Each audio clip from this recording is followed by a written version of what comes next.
Louvamos, ó Deus, pelo dom de Jesus, que por nós pecadores foi morto na cruz. Aleluia, toda glória te demos sem fim. Aleluia, tua graça imploramos. Amém. Louvamos, ó Deus, e ao teu Filho de amor, que foi morto, mas vive, Supremo Senhor. Aleluia, toda glória te demos sem fim. Aleluia, tua graça imploramos. Amém. Louvamos, ó Deus, pelo Espírito luz, que nos tira das trevas e a Cristo conduz. Aleluia, toda glória te demos sem fim. Aleluia, tua graça imploramos. Amém. Ó, vem nos encher de celeste fervor e fazer-nos fluir teu afável amor. Aleluia, toda glória te demos sem fim. Aleluia, tua graça imploramos. Amém.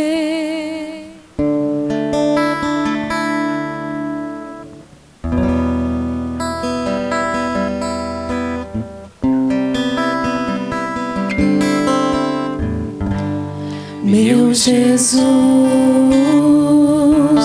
Salvador, outro igual não há. Todos os dias quero louvar as maravilhas do teu amor.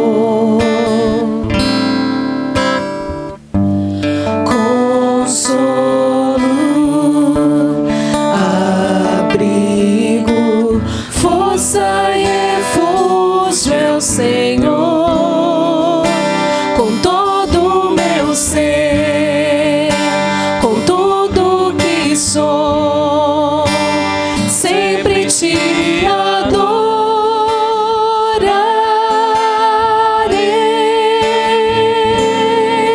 Aclame ao Senhor toda a terra e cantemos poder, majestade, louvores ao Rei. Montanhas se prostrem e ruge aos mares ao som do teu nome.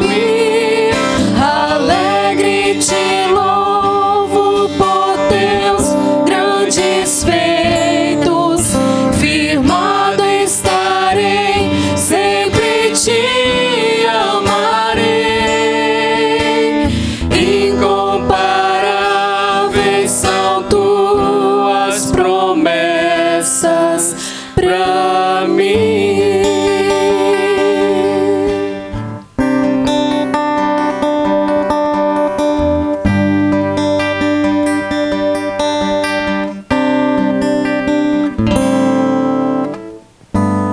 Meu Jesus, Salvador, outro igual não há. Todos os dias quero louvar as maravilhas do teu amor.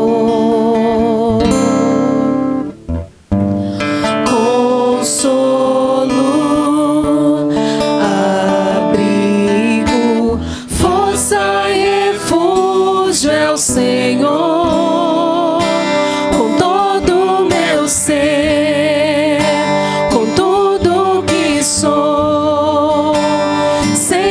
te adorarei.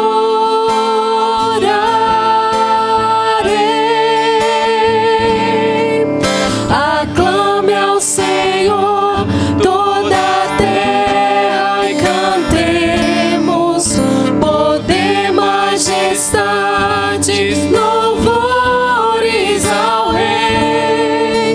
Montanhas se prostrem e rujam os mares ao som do teu nome. Alegre te louvo por Deus, grandes feitos, firmado estarei, sempre te amarei. Incomparáveis são tuas promessas, incomparáveis são tuas promessas, incomparáveis são tuas promessas pra mim. Senhor nosso Deus, nosso Pai, nós queremos te agradecer, Senhor, porque até aqui nós temos sentido a tua presença, meu Pai. O Senhor tem falado conosco, nós somos gratos a ti por isso, meu Pai. Obrigada pelos irmãos que devolveram a ti seus dízimos e suas ofertas, meu Pai. Continue a sustentar, continue a abençoar cada um deles, meu Pai. Pedimos que o Senhor fale conosco logo mais na mensagem, meu Pai, que nós possamos sair daqui transformados, Senhor. Muito obrigado por tudo, perdoe os nossos pecados, essa é a nossa oração em nome de Jesus. Amém. Epístola de Judas, versos de 8 a 13. Não mencionamos capítulos, porque Judas só tem um capítulo. Vamos ler então, meus amados?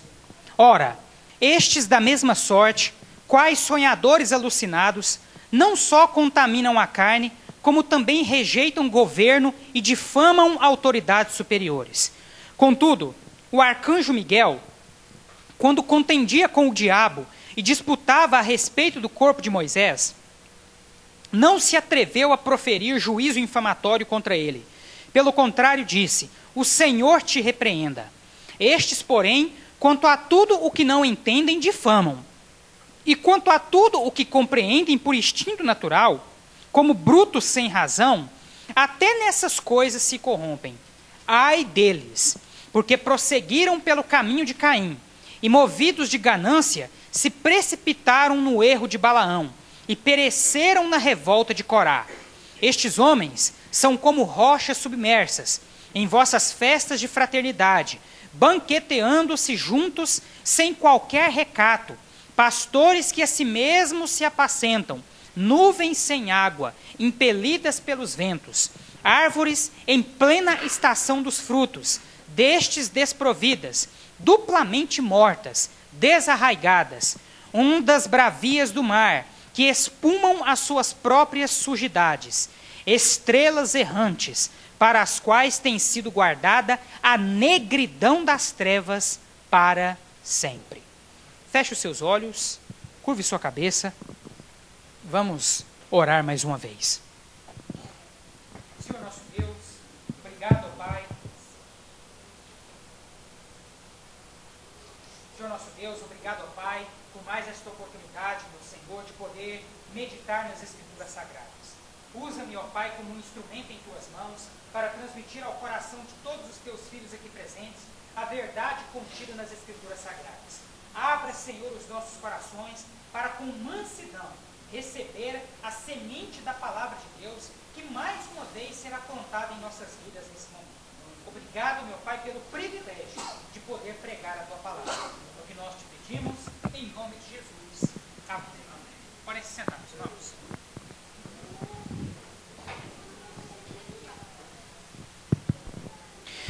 Meus amados, nós estamos então expondo o texto da carta de Judas aos domingos à noite. Estamos fazendo a exposição da epístola de Judas aos domingos. E, só para recapitular aqui com os amados irmãos, a mensagem original de Judas, meus amados, que foi um meio-irmão de Jesus, certo? Um Judas, ele foi irmão do nosso Senhor e Salvador Jesus Cristo e fez questão de escrever esta epístola, meus amados, para combater as heresias que estavam sendo pregadas por um grupo de falsos crentes que estavam confundindo liberdade cristã com libertinagem. Ou seja, esses falsos crentes estavam ensinando que o fato deles serem salvos pela fé em Cristo Jesus dava a eles o direito de fazer aquilo que eles quisessem. E com esse pensamento pagão, meus irmãos, nós observamos nas entrelinhas da epístola de Judas que esses falsos crentes estavam fazendo toda sorte de horrores. Estavam se dedicando aos prazeres da carne, estavam se dedicando aí a falsos ensinos, tudo isso em nome da liberdade cristã. Então vem Judas escrever a sua carta e dizer para nós claramente: liberdade cristã não pode, irmã Jaqueline, ser confundida com libertinagem. Em outras palavras, minha irmã, o fato de você ter sido salvo pela fé em Jesus não dá a você o direito de fazer aquilo que der na sua telha. Nós, como filhos de Deus, nós temos regras a obedecer. Há inúmeros comportamentos, há inúmeras atitudes na palavra de Deus que nos são descritas como atitudes impróprias para um cristão. Então, não é o fato de nós sermos filhos de Deus que nos dá o direito de fazer aquilo que nós achamos que é certo. O verdadeiro filho de Deus é conhecido, irmã Edneia, pela sua obediência a Jesus. E como é que nós podemos obedecer a Jesus? Obedecendo as Escrituras Sagradas. Nós temos na Bíblia Sagrada, meus irmãos, toda a regra de fé e de conduta que nós precisamos. E nós só provamos na prática que nós somos verdadeiramente filhos de Deus pela nossa obediência aos preceitos que aqui estão contidos. Certo, meus irmãos? No domingo retrasado, meus irmãos, quando nós estudamos aqui os versículos de 5 a 7, nós citamos aqui para os irmãos, aliás, Judas fez essa citação e eu apenas a repassei aos irmãos. Judas, então, nos versículos de 5 a 7, ele cita alguns exemplos na história bíblica de pessoas que se comportaram com desobediência diante de Deus e que, por conta disso, sofreram duras consequências. Duras consequências. Em outras palavras, meus irmãos, nos versículos de 5 a 7, Judas estava dizendo para nós assim, você quer viver como um rebelde? Você quer viver como um desobediente? Você quer viver como se Deus não existisse? Você quer viver em libertinagem? Tudo bem. Mas eu quero citar para você aqui este exemplo de pessoas que viveram exatamente dessa forma e que arcaram com sérias consequências. Em outras palavras, meus irmãos, Judas estava nos dizendo, não vale a pena viver desobedecendo a Deus. As consequências são terríveis. Um dos exemplos do Dr. Pedro, que ele nos citou, foi o exemplo aqui bastante conhecido de Sodoma e Gomorra. Ora, Sodoma e Gomorra, meus irmãos, eram duas cidades extremamente importantes no Antigo Oriente Médio, conhecidas pela sua riqueza, mas também conhecidas pela sua pecaminosidade. E eu citei aqui para os irmãos aqui no domingo retrasado o que acontecia lá em Sodoma. A perversão lá era tão grande que quando anjos enviados por Deus estavam passando ali por aquela cidade para poder tirar a família de Ló de lá, as pessoas daquela cidade queriam manter relações sexuais com os anjos. Tamanha a pecaminosidade daquele povo. E esses anjos foram enviados por Deus àquela cidade para poder salvar a família de Ló. E nós sabemos muito bem o que deu na história. No caminho ali da saída da cidade, a esposa de Ló, que estava presa demais às coisas do mundo, olhou para trás, foi transformada num estátua de sal. E o que Deus fez com aquelas cidades pagãs? Destruiu completamente. É esse, irmão Almeida, o destino dos rebeldes. É este, irmã Gene, o destino daqueles que se rebelam contra Deus. É este, irmã Diva, o destino dos desobedientes. E Judas, então, cita esses exemplos aqui, Porque o objetivo principal dele ao escrever esta carta foi o de alertar esses rebeldes que estavam contaminando a igreja há 2000 anos atrás com essa falsa ideia de que a liberdade cristã dá ao novo convertido liberdade para poder fazer aquilo que ele quiser. Então, para combater esses hereges, para combater esse falso ensino, Judas cita esses exemplos e diz para eles, para com esse ensino de vocês. Vocês estão desafiando a autoridade de Deus. Vocês estão se rebelando contra a vontade de Deus. E o que Deus faz com rebeldes é o que ele fez com Sodoma e Gomorra. Ele destrói. Deus, irmão Junivaldo, não suporta pecado, não suporta desobediência, não suporta rebeldia. E aí agora, meus irmãos, no texto que servirá de base para a nossa meditação hoje, versos de 8 a 13, Judas continua dando, irmão Alex, o seu alerta para esses enganadores, para esses rebeldes. E Judas então começa dizendo, ora, estes quem? A quem Judas está se referindo aí? A esses desobedientes, a esses rebeldes. Estes, da mesma sorte, ou seja, do mesmo jeito que aconteceu com Gomorra, estes da mesma sorte, quais sonhadores alucinados.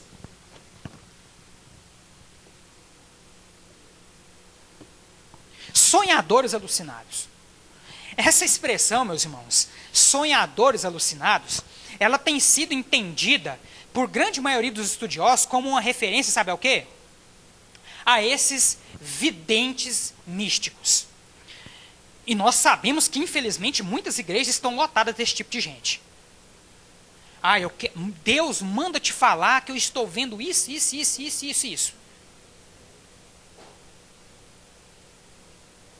Judas chama esse povo aqui de sonhadores alucinados.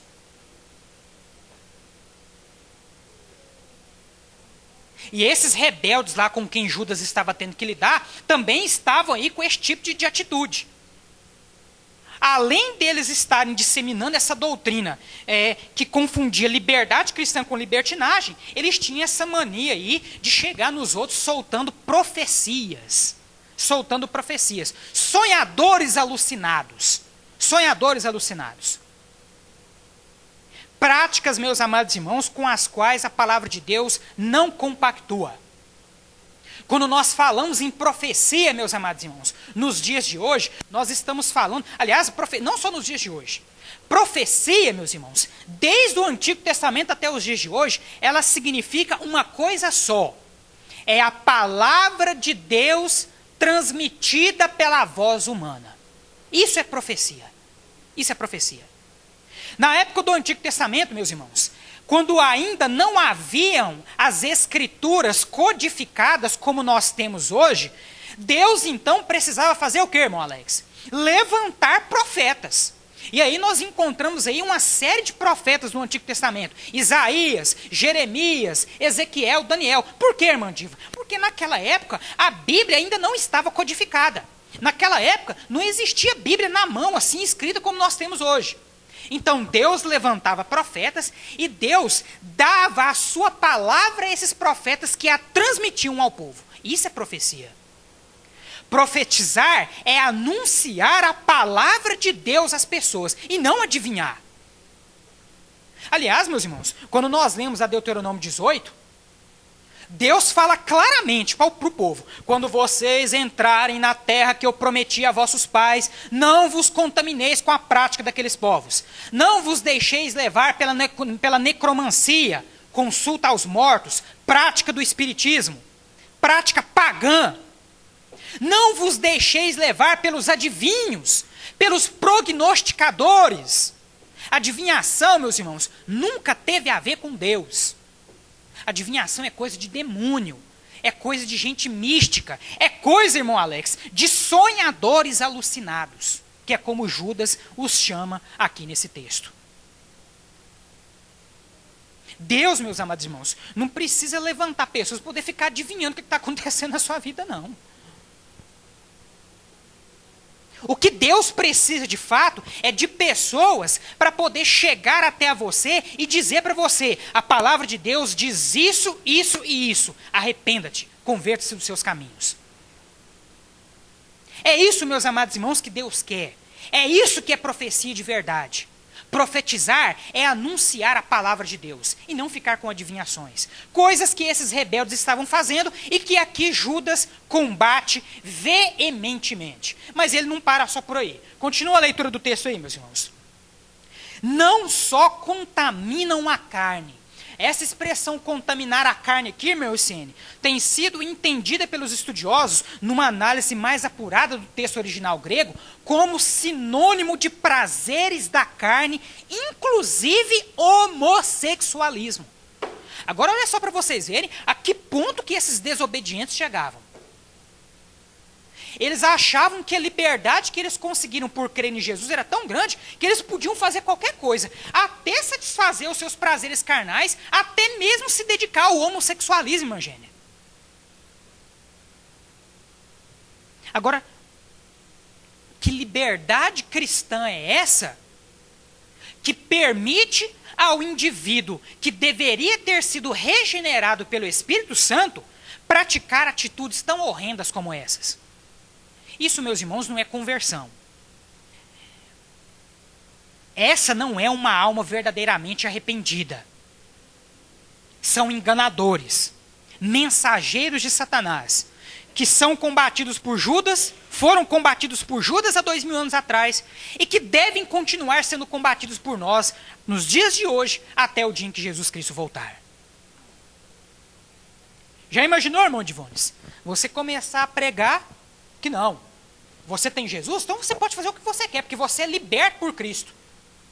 E aí você vai lá, se dedica à prostituição, à lascívia, à impureza, até o homossexualismo. Era o que esses homens estavam fazendo. E o pior, ensinando isso para os outros. Ensinando isso para os outros. Tem condição uma coisa dessa? Mas quando a gente fala assim, meus irmãos, isso parece algo distante de nós. Mas o fato, meus irmãos, é que essas coisas continuam acontecendo até os dias de hoje. Alguns dias atrás aqui, acho que foi a irmã Rosângela, contou para nós um testemunho aqui na igreja, na escola bíblica dominical, de um certo cidadão aí, que estava incitando o sexo com outras mulheres dentro da igreja. Isso nos dias de hoje. E aí eu pergunto a vocês, meus amados, será que a mensagem de Judas foi só para 2000 anos atrás? Ela continua viva hoje. E a quem cabe pregar essa palavra para evitar esse tipo de erros? A nós, meus amados. A nós. Continue a leitura.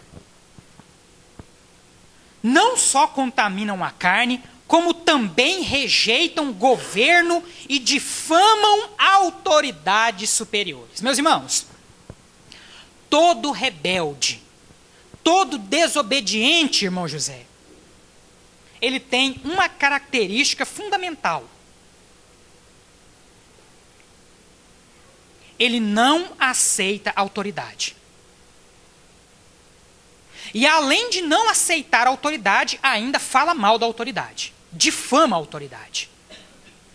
Essa é a irmã Edivones que está se preparando para se tornar um pastor batista.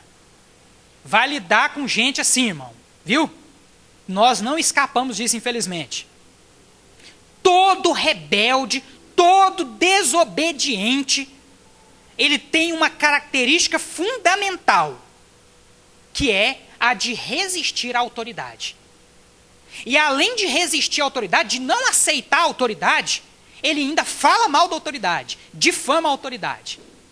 Meus irmãos, se pastor fosse viver, fosse morrer por conta da fala dos outros, eu não sei onde eu estaria. E olha que eu só tenho 4 anos de ministério.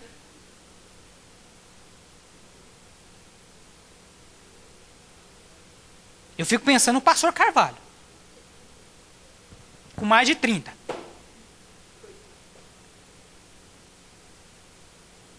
Nós estamos vendo, meus amados irmãos, o caos que está o nosso país por conta de atitudes erradas das nossas autoridades. Mas eu pergunto uma coisa a vocês: o que a Bíblia diz que nós devemos fazer em relação a essas autoridades? Amaldiçoar elas? Difamar elas? Ah, Dilma miserável, essa mulher tem que sumir daqui, tem que morrer. É isso que a Bíblia diz que nós devemos fazer em relação a essas pessoas? Não. Nós devemos orar por elas. Mas a característica fundamental, irmão Genivaldo, do rebelde, do desobediente, é resistir à autoridade. Judas diz aqui que esse povo com quem ele estava lidando tinha esse problema. Os apóstolos, os líderes da igreja, chegavam até eles e falavam: para com isso, vocês estão disseminando doutrinas erradas. E o que eles faziam? Não davam ouvido à voz dos líderes e ainda por cima, pelas costas, ainda falavam mal deles. Resistem à autoridade.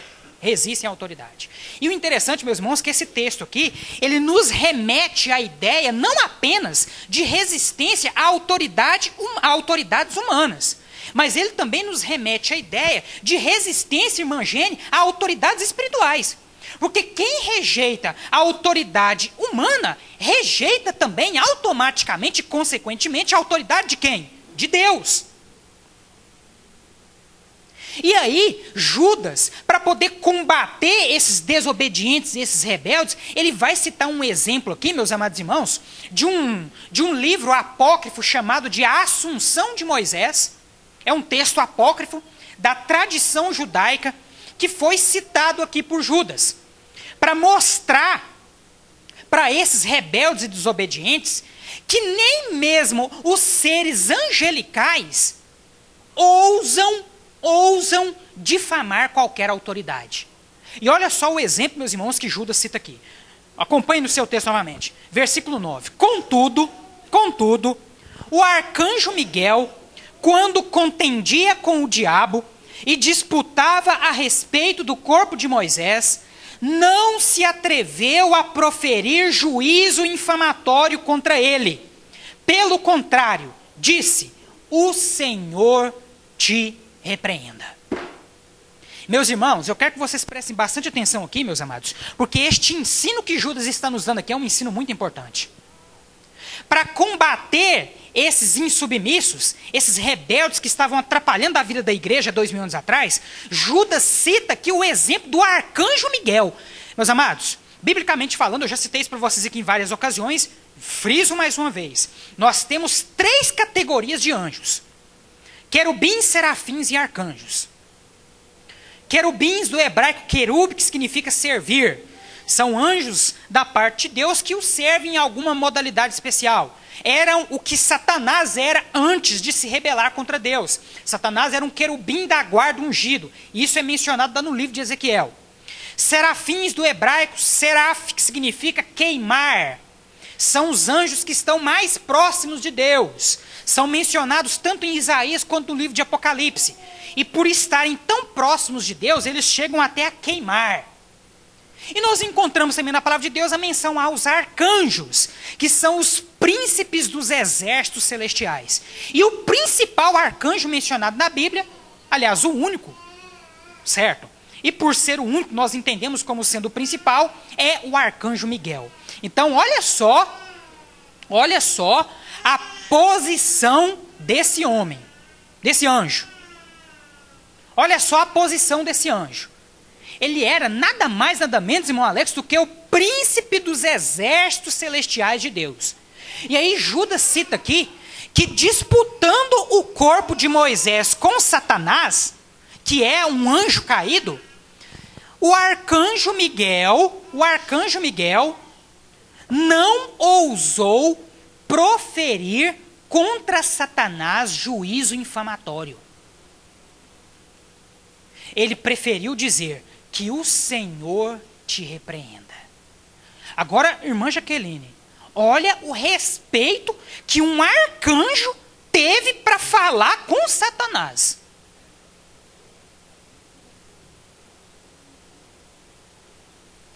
Ele, como príncipe dos exércitos celestiais, ele poderia pegar Satanás pelo pescoço, bater, esmurrar, espadar, falar o que fosse, pôr aquele bicho para correr. Mas em respeito àquilo que Satanás um dia foi como Lúcifer, o arcanjo Miguel, nesse texto, não ousa proferir contra ele juízo infamatório. E ele então diz: que o Senhor te repreenda. E aí Judas então mostra para esses rebeldes: está vendo? Se nenhum arcanjo ousou desafiar autoridades, governos superiores, quem são vocês para ficarem se insubmetendo, se rebelando contra as autoridades que Deus coloca sobre vós? E aqui, meus irmãos, eu quero chamar a atenção também dos amados, porque até mesmo dentro das igrejas, às vezes, nós temos observado pessoas querendo dar ordens para Deus, para anjos e até para demônio. Eu piso na cabeça do diabo. Você não pisa nem na sua cabeça. Você quer pisar na cabeça do diabo?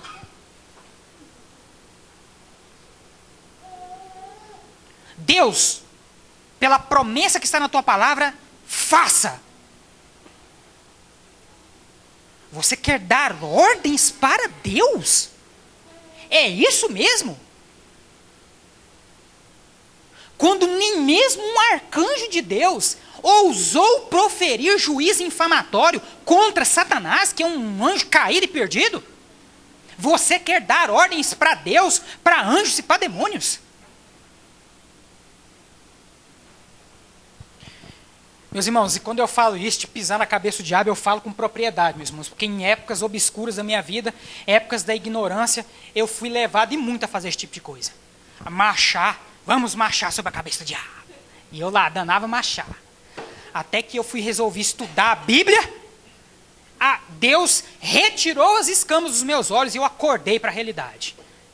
Graças a Deus, há tempo, né? Porque podia ser que Satanás olhasse para mim e falasse assim: peraí que eu vou ensinar você como é que caminha na cabeça, como é que pisa na cabeça do diabo.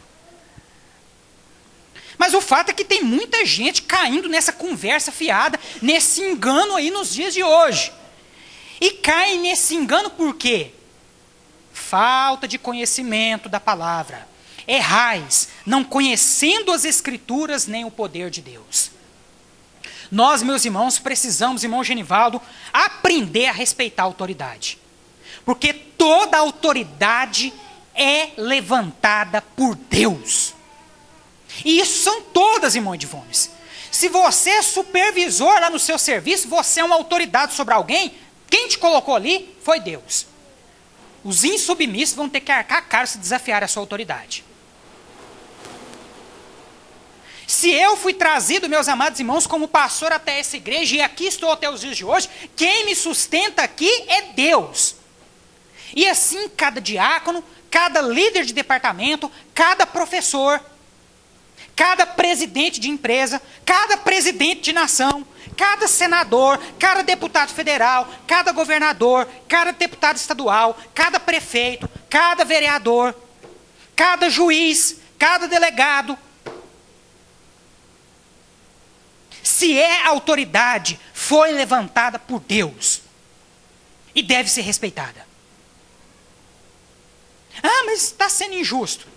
Quem vai tomar conta dele é Deus.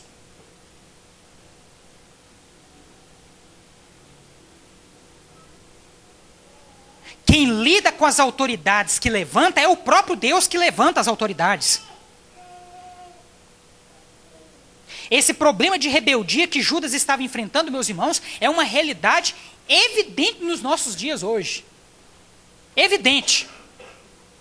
Nós observamos rebeldia em todos os âmbitos da sociedade. E é difícil lidar com isso, irmão Odair.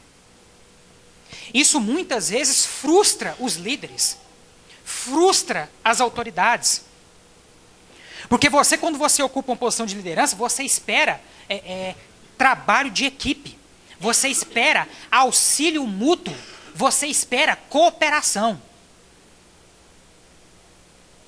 E quando os insubmissos e os rebeldes conseguem, irmão Edivones, propagar suas heresias e conquistar adeptos, meu Deus do céu. Só Deus para guardar a vida do líder. Porque a tristeza é muito grande. Que nós, meus amados irmãos, cuidemos para não incorrer nesses erros. Aqui na igreja, meus amados, quando nós falamos em autoridade, nós não falamos apenas da pessoa do pastor. Mas todas as pessoas que estão com o nome ali naquela lista que está pregada no mural, que foram eleitas pela própria igreja para ocupar cargos de direção e apoio aqui dentro, foram conduzidas a esses cargos por Deus, pelo Espírito Santo de Deus. É Deus que levanta cada uma dessas pessoas e elas precisam ser respeitadas em cada uma de suas funções. A começar pelo pastor. A começar pelo pastor. E esse princípio, meus amados, se estende pela nossa vida profissional, pela nossa vida estudantil, pela nossa vida social, onde quer que nós coloquemos os nossos pés. Amém? Volte os seus olhos para o texto bíblico novamente. Versículo 10. Estes, porém, quanto a tudo o que não entendem, difamam. E quanto a tudo o que compreendem, por instinto natural, como brutos sem razão, até nessas coisas se corrompem. Ai deles, porque prosseguiram pelo caminho de Caim, e movidos de ganância, se precipitaram no erro de Balaão, e pereceram na revolta de Corá. Estes homens são como rocha submersa. Agora, meus irmãos, eu quero que vocês prestem bastante atenção no versículo 12 em diante, porque nós destacamos aqui, meus irmãos, 5 adjetivos, 5 comparações que foram utilizadas por Judas para descrever esses rebeldes, essas pessoas insubmissas. Então ele começa comparando essas pessoas, no versículo 12 aí, com rochas submersas. Depois ele continua: em vossas festas de fraternidade, banqueteando-se juntos, sem qualquer recato, pastores que a si mesmos se apacentam. A segunda comparação: nuvens sem água, impelidas pelos ventos. A terceira comparação: árvores em plena estação dos frutos, destes desprovidas, ou seja, árvores infrutíferas, duplamente mortas, desarraigadas. A quarta comparação, versículo 13: ondas bravias do mar, que espumam as suas próprias sujeiras. E a quinta e última comparação: estrelas errantes, para as quais tem sido guardada a negridão das trevas para sempre. A negridão das trevas para sempre. Então, prestou atenção, irmão Daí? 5 adjetivos que Judas usa para descrever esses rebeldes que estavam propagando falsas doutrinas. Primeiramente, ele chama eles de rochas submersas. O que são rochas submersas? O texto grego original nos remete à ideia de corais, de recifes.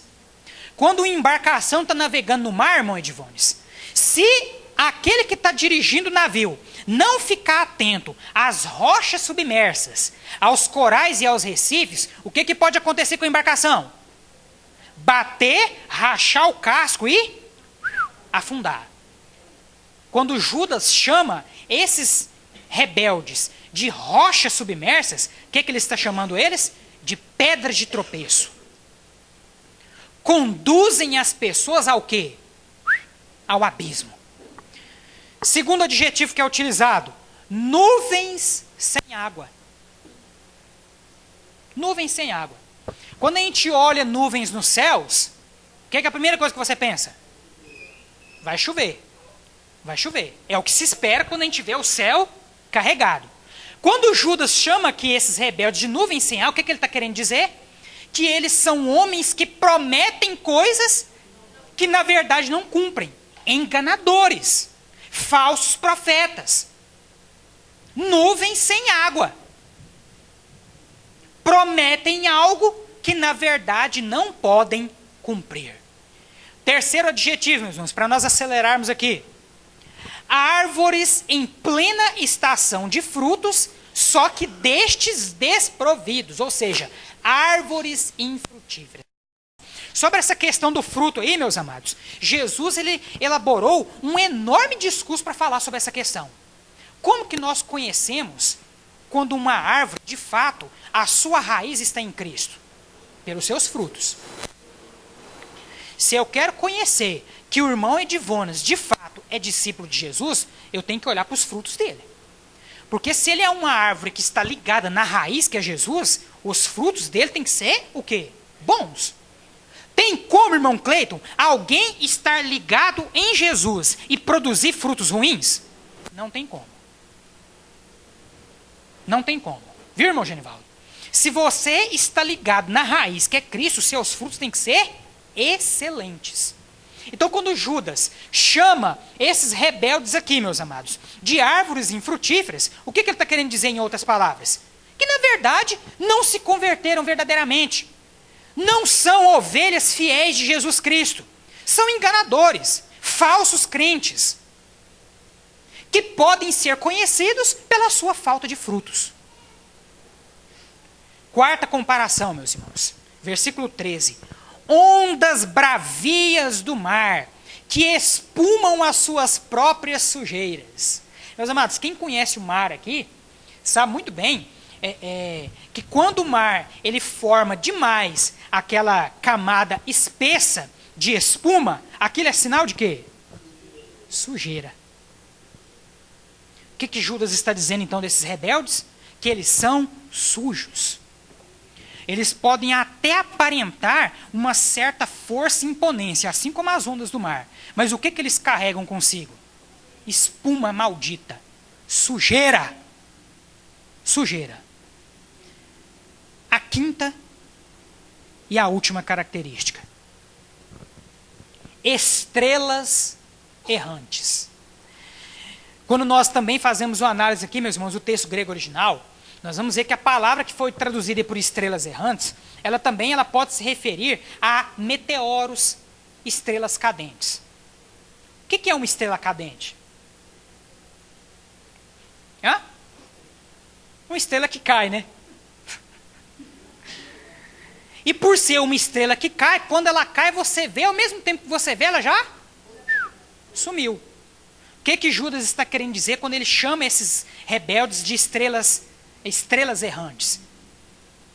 Do mesmo jeito que eles aparecem, cheios de imponência e de palavras bonitas, do mesmo jeito que eles aparecem, eles somem.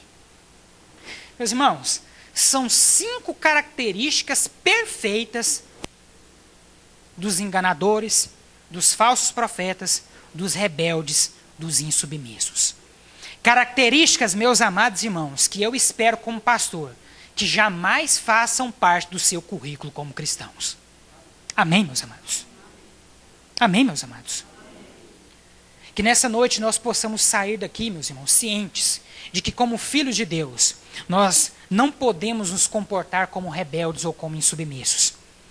Que nós devemos respeitar todas as autoridades que são levantadas e constituídas por Deus. E que nós possamos também, ao olhar para esses enganadores, para esses insubmissos e rebeldes, poder, irmão Edivones, detectá-los. Reconhecendo neles cada uma dessas características que aqui foram citadas. O papel, meus amados irmãos, de combater as heresias, de combater os falsos ensinos, não é apenas do pastor, é de cada ovelha verdadeira de Jesus. Quantas ovelhas de Cristo nós temos aqui nesse lugar?